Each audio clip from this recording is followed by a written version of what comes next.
গরম পড়ার সাথে সাথে যেই চাট আমি সবার প্রথমে বানাই সেটা হলো দই বড়া চাট, আর সেটা শুরু হয়ে যায় আমার হোলির থেকে। আর তার সঙ্গে চলে ফুচকা চাট। দই বড়া তো আমরা সবাই বাড়িতে বানাই, কিন্তু সফট জুসি দই বড়া আজকে আমি কেমন করে বানালাম সেই রেসিপিটাই আপনাদের সঙ্গে শেয়ার করব। এর জন্য বিউলির ডাল আমি ওভারনাইট ভালো করে ভিজিয়ে রেখে মিক্সিতে স্মুথ পেস্ট বানিয়ে রেখে নিয়েছি। এর মধ্যে আমি আদা, কাঁচা লঙ্কা, ধনেপাতা আর পরিমাণ মতো নর্মাল সল্ট নিয়েছি, একটু ব্ল্যাক সল্ট নিয়েছি টেস্টের জন্য, আর আমি হিং দিয়েছি এর মধ্যে 1 টিস্পুনের মতন। তার সঙ্গে গরম তেল একটু দিয়ে দিলাম, তাহলে বড়াগুলোর মধ্যে একটু ক্রাঞ্চিনেস আসবে। একটু আমি গরম তেলের মধ্যে সামান্য একটু ব্যাটারটা দিয়ে চেক করে নিলাম তেলটার টেম্পারেচারটা ঠিক আছে কিনা বড়াগুলোর জন্য।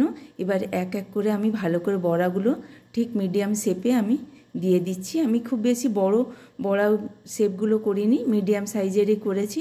তার উপরে একটু করে করে আমি গরম তেল দিয়ে দিচ্ছি যাতে দুদিকটাই সুন্দরভাবে ফ্রাই হয়ে যায়। আমার ফ্রাই হয়ে গেল। বড়াগুলো ফ্রাই করতে খুব বেশি একটা সময় লাগে না। দেখুন কত তাড়াতাড়ি ফ্রাই হয়ে গেল দুটো সাইড। আমি বড়াগুলোকে একটা টিস্যু পেপারের মধ্যে রেখে দিলাম যাতে অয়েলগুলো সোক হয়ে যায়। এদিকে আমি বড়াগুলো যাতে সফট থাকে দই বড়াগুলো, তার জন্য আমি গরম জলের মধ্যে ব্ল্যাক সল্ট দিয়ে একটা জল রেডি করে নিয়েছি। ওর মধ্যে সব বড়াগুলো আমি ডিপ করে দিলাম 10-15 মিনিটের মতন। আর দইটাও আমি রেডি করে নিচ্ছি, ওর মধ্যেও একে একে বড়াগুলো আমি ডিপ করে দিচ্ছি যাতে দইটাও খুব সুন্দরভাবে বড়াগুলোর মধ্যে সোক করে যায়। এই দই বড়া আমি যখনই বানাই তখনই একটু বেশি করে বানিয়ে নিই। গরমে ভিজিয়ে রাখা ঠান্ডা ঠান্ডা দই বড়া দারুণ লাগে খেতে। এই সফট দই বড়ার রেসিপিটা যদি আপনাদের ভালো লেগে থাকে অবশ্যই লাইক কমেন্ট করে জানাবেন আমাকে। আর কি কি চাট রেসিপি আপনাদের ভালো লাগে সেগুলোও আমাকে কমেন্ট করে জানাবেন। আমার ভালো লাগা রেসিপিগুলো আপনাদের সঙ্গে যেমন শেয়ার করছি তেমনি আপনাদের ভালো লাগা রেসিপিগুলোও আমার সঙ্গে শেয়ার করুন। আমার পড়তে খুব ভালো লাগে, আমিও ট্রাই করব আপনাদের ভালো লাগার রেসিপিগুলো বাড়িতে।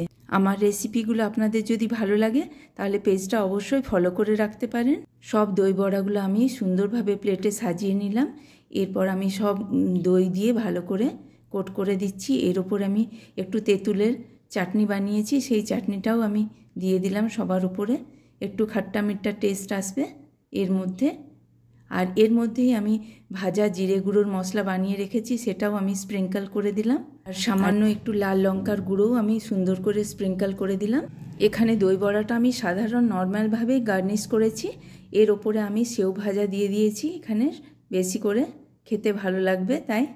এর ওপরে আপনারা বাড়িতে বানানো নিমকি একটু গুঁড়ো করে দিতে পারেন, বা ভেজানো ছোলা যদি থাকে তাও এর ওপরে দিতে পারেন। তার সঙ্গেও দই বড়ার চাটটা খেতে খুব ভালো লাগে। এই দই বড়া বা দহি ভাল্লার চাটটা আমি খুব ইজিভাবে বানালাম। অবশ্যই একবার ট্রাই করে আপনারা দেখবেন। এই গরমে যে কোনো সময় বানিয়ে আপনারা খেতে পারেন, খুব কম সময় লাগে আর খেতে এত সফট স্পঞ্জি হয়। এই স্পঞ্জি সফট দই বড়ার রেসিপিটা অবশ্যই একবার ট্রাই করে দেখতে পারেন।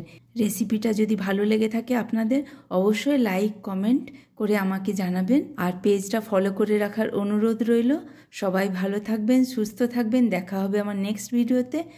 নমস্কার।